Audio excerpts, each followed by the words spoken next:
Всяка късна следобедна тишина от дома ми напомняше за него, моят съпруг, който вече го нямаше.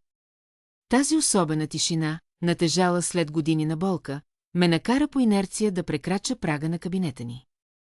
Не защото търсех нещо, просто там още се усещаше уханието на неговия одеколон. Задатък за уют и сигурност. Сърцето ми прескочи удар, когато погледът ми попадна на шкафа с витрина. Този, в който от деня на погребението стоеше единствено празно стъкло. Античната ваза 300 години ръчна изработка, оценявана на $2 милиона и най-скъпото му наследство, липсваше. Тоест, липсваше мястото, където тя беше стояла винаги. Не съм сигурна дали ръцете ми не трепереха от ужас или от внезапното осъзнаване, че онова, което той ми беше поверил с последен дъх, вече не е тук. Чувах глухо гърлен смях отвън, пулсиращ шум на мотор, ниско и могъщо. Прозорецът ме срещна с блясъка на новата кола на драйв, WS строящ метал, все още с ароматна фабрика. Стоеше там, капризно лъскава, готова да бъде показвана. Дъщеря ми сияеше до нея като дете с нова играчка. Мъжът ти се подпря на капака, а ключът се въртеше между пръстите му като знак за гордост. Мамо, виша! Разкошна ли не е, прегърна ме тя преди да успея да обеля и дума. Попитаха едно единствено нещо. Къде е вазата на баща ти? Не мигна. Лицето й не показа и капка срам. Отвърна с малко раздразнение, сякаш аз бях тази, която пречеше. Продадоха стоеше бездействаща, а той се нуждаеше от надежден автомобил за бъдещето ни. Премигнах, заслепена от простотата на думите й. Тя посочи своя мъж, който кимна доволно. Тежестта на тази смяна, историята на семейството ни срещу блясъка върху 4 колела потъна в мен поозверяло от всеки вик. Чувствах странна спокойна празнина във вътрешността на гърдите си, вместо лъчите на разбито сърце. Попитаха дали осъзнава какво е продала. През очията и мина досада. Зная точно колко струваше, каза тя. Това беше идеята. Огледах колата, безупречно боядисана, с изкусно зашити кожени седалки. Всичко крещеше собственичност и чтеславие. Баща й караше една и съща скромна кола 13 години. Отказваше да смени, защото вярваше, истинската стойност не се нуждае от показност. А сега тази негова, нашата история бе разменена за отблясъци. Вечерта не пролеях сълзи. Седях сама на кухненската маса с чаша неопитомен реванш в ума си. Болката по-скоро изригваше от осъзнаването, че дъщеря ми не ми е откраднала вещ, а ми показа каква вече станала. Едва ли знаеше, но вазата никога не беше просто предмет. Тя бе изпитание. И чрез продажбата и в името на мимолетно бляскавото тя вече бе провалена. Баща й никога не я изваждаше пред гости. Беше внимателен в това. Когато идваха хора, говореше за книги, за времето, за каквото друго, но не за витрината в кабинета. А когато домът потънеше в тишина и залезът застилаше залите, понякога отваряше не за да я разхвали, а за да си припомни. Той плъзгаше пръсти току над повърхността на стъклото, без никога да го докосва, сякаш дори мимолетният контакт изискваше специално разрешение. Разказа ми историята на тази ваза много преди да сподели с дъщеря ни наследство от своя дядо, предавано през векове на един ред мъже, които са познавали силата на сдържаността повече от тази на разкоша. Беше на 300 години, пренасена през океани, опазвана по време на войни и икономически кризи. На всяко поколение се повеляваше: пази я, не я продавай, не я вади на показ и никога не я използвай за лично удобство. Тя не беше предназначена да спасява никого, а да го изобличава. Спомням си как го попитах защо не я дари на музей. Той се усмихна тихо. Музеите съхраняват предмети, не и ценности. По думите му вазата трябваше да обитава дом, разбиращ значението на търпението. За него наследството не бе въпрос на богатство, а на отговорност, и с тревога мислеше за света, в който расте нашата дъщеря. Когато болестта го повали, вазата се превърна във всеки важен разговор. Тогава ме накара да му обещая нещо, което ми се стори излишно. Ако някога някой се опита да продаде, остави го. Не го спирай, не го предупреждавай, просто наблюдавай. Аз кивнах, взех ръката му и не подозирах, че един ден това обещание ще тежи на плещите ми като камък. След като той почина, държах стъкления ковчег заключен не от страх, а от уважение към паметта му. Дъщеря ни идваше често първите седмици. Стоеше пред вратата на кабинета, надникваше учтиво и после отвръщаше поглед. Убеждавах се, че мълчанието и кратко означава разбиране, а тихата и кратко почтеност – зрялост. Сега виждам колко грешах. Една нощ, след като колата им изчезна в тъмното и къщата пак потъна в тихата си празнина, отворих папка, до която не бях посегала от години.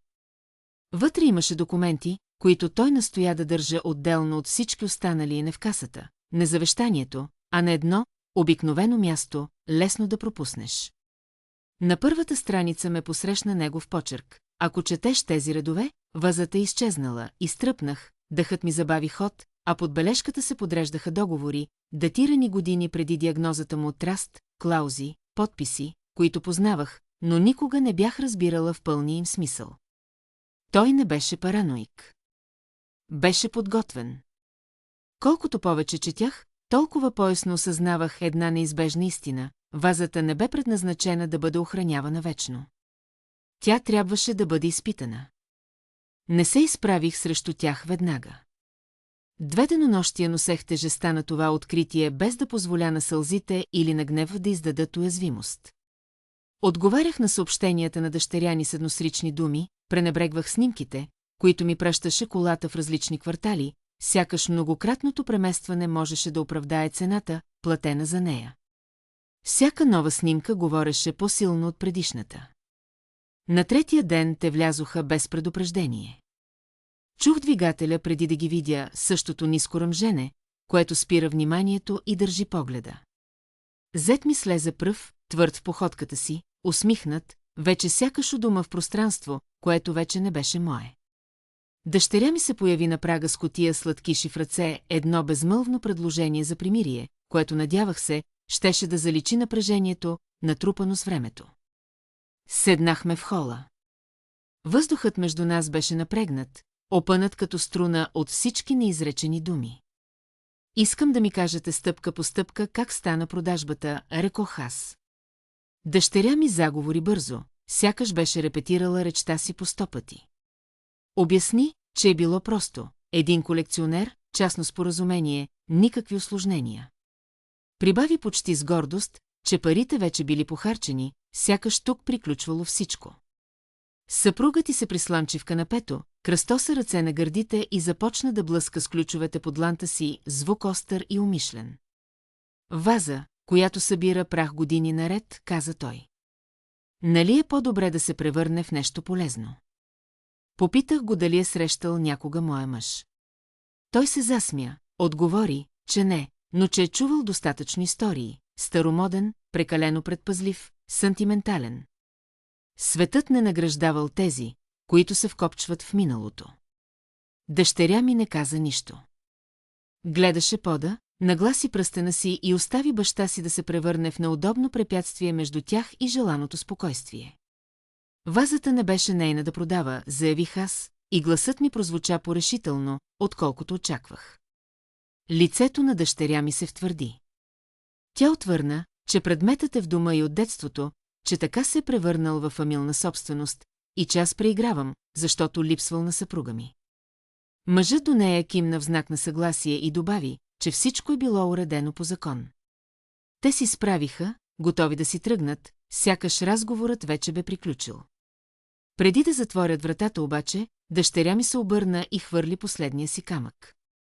Не прави положението по-трудно от необходимото, рече тя, парите си схарчени, гледай напред, а не се вкопчвай в някакви вещи. Наблюдавах как колата им се отдалечава по улицата, блестяща под късните слънчеви лъчи, и изведнъж осъзнах, с ужасяваща яснота, че в очите им всичко е свършило. Те вярваха, че са спечелили. Че продажбата е краят на историята. Но това бе само началото. След като си тръгнаха, не потърсих никого по телефона. Не заплаках. Занесох съдовете, които бяха докоснали, в кухнята, измих ги и ги върнах точно там, където бяха стояли. Навън сякаш нищо не се беше променило, но вътре в мен всичко започваше да се подрежда в нов ред. Късно вечерта отворих папката, която съпругът ми беше скрил сред старите застрахователни полици и данъчни разписки. Прелистването на всяка страница този път не бе едно прощално четене на тъжна вдовица, а проучване на терена преди действие. Писменото му завещание беше прецизно и безкомпромисно, вазата не бе лична вещ. Определено средство за верификация. Всеки опит за прехвърляне, продажба или преместване без единодушно съгласие щеше да задейства специална клауза за преразглеждане. Спомних си думите му, че някои грешки не могат да бъдат поправени, а само разкрити. Набрах един телефонен номер. Адвокатът вдигна още на втория звънок. Гласът му звучеше позряло сега, спокойствието във всяка дума сякаш бе натрупано с времето. Не прояви изненада, когато му казах, че вазата е продадена. Единственото, което попита, беше, продадена ли е, когато уверих, че да, настъпи тишина. После поклати глава и каза, че трябва да се видим лично. 2 дни по-късно седяхме един срещу друг зад тежкия дървен бюфет в адвокатската му кантора. Между нас лежаха документи, сякаш доказателства в мълчалив съдебен процес. Той започна да обяснява какво беше създал съпругът ми, без нито за миг да го величае. Разказа за слоя върху слой от структури, доверителни фондове, вплетени един в друг, не за да ограничават, а за да наблюдават човешкото поведение пред изкушението. Продажбата на вазата не беше записана от нас, а от купувача той бе подал документи за потвърждение на произхода и. Тези документи автоматично бяха маркирани, не заради неправомерност, а поради непълнота. Сърцето ми забързано биеше в ушите ми, докато адвокатът се наклони напред и обясни, клауза в този таинствен механизъм не само санкционира действието, а го скалира.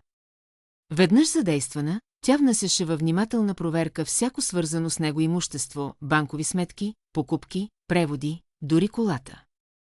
За първи път осъзнах гениалността на въздържанието на съпруга ми.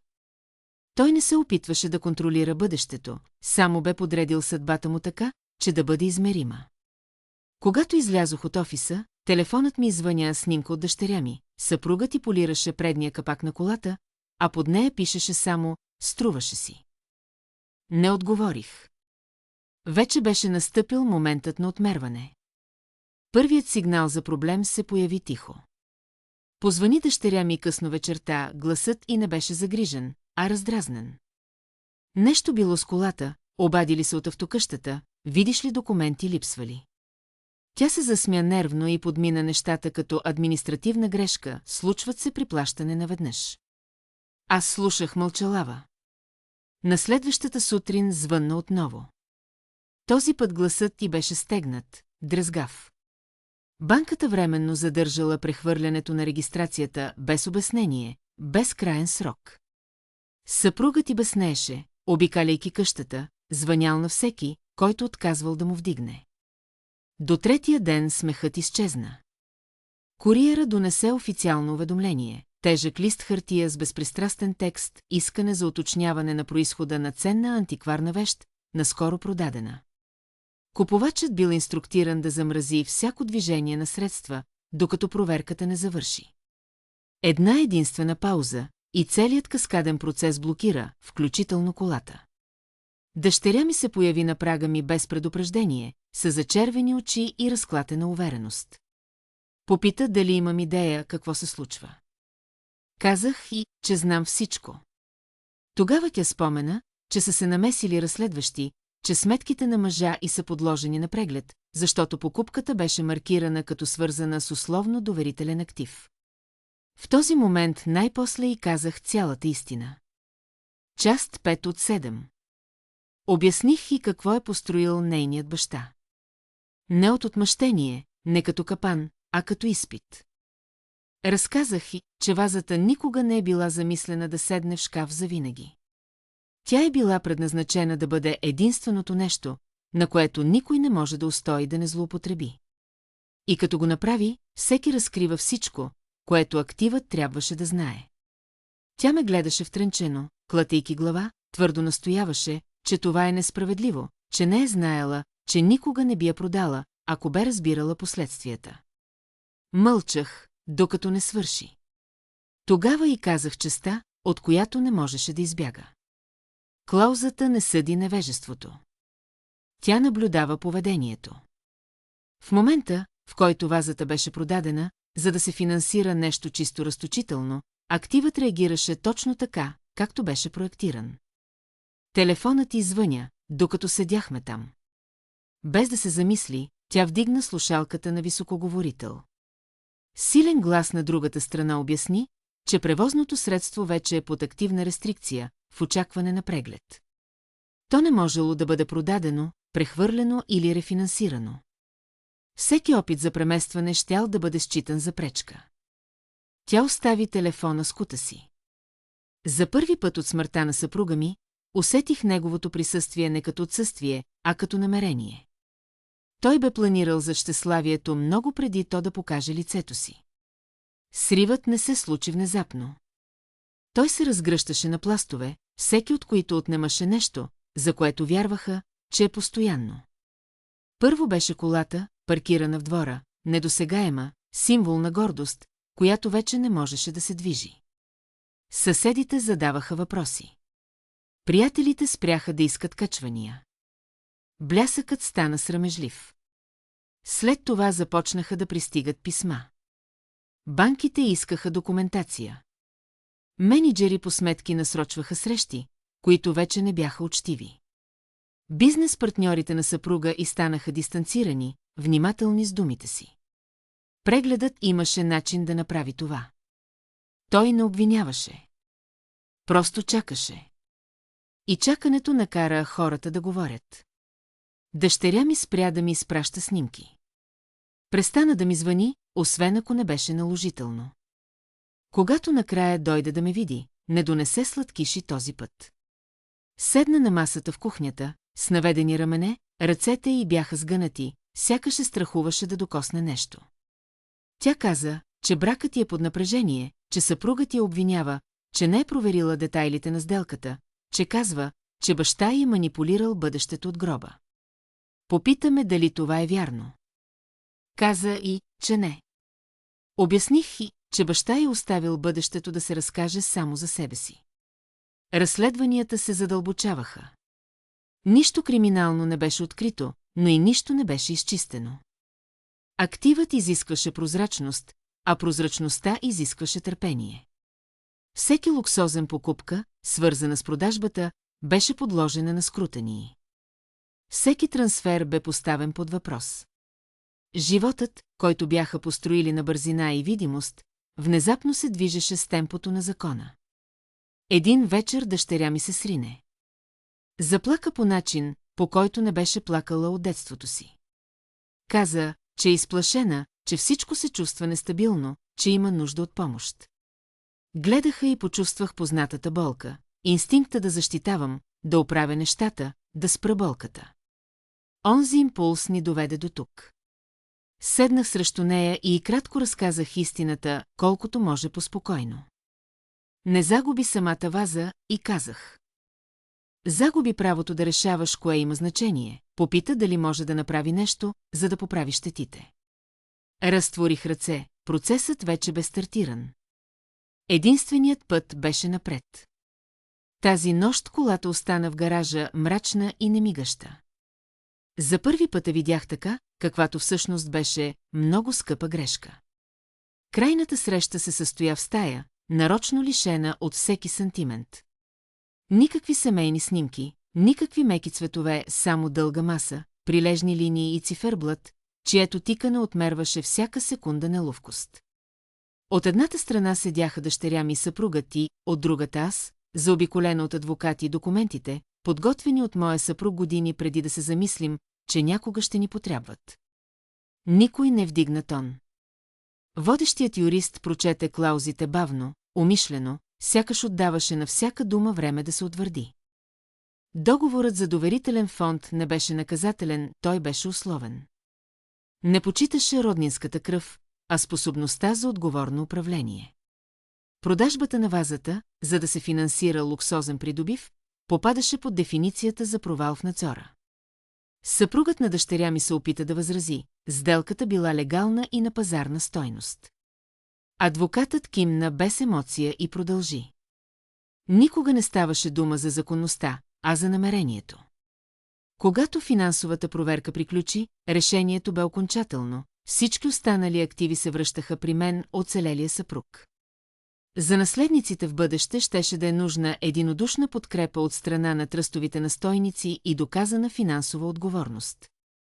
Думите увиснаха в стаята като дим. Дъщеря ми ме гледаше, търсейки нещо, милост, гняв, поне една позната емоция.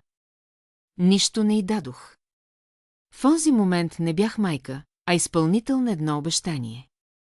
Накрая дойде ред и на колата.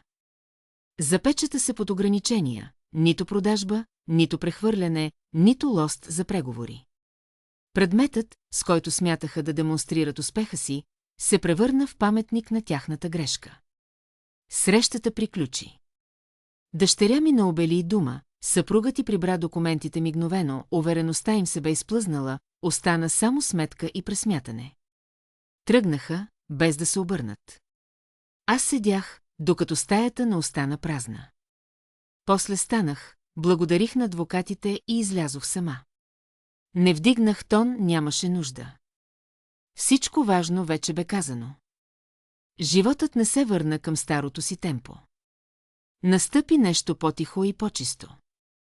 В следващите месеци си върнах не само контрола върху фонда, но и върху дните си.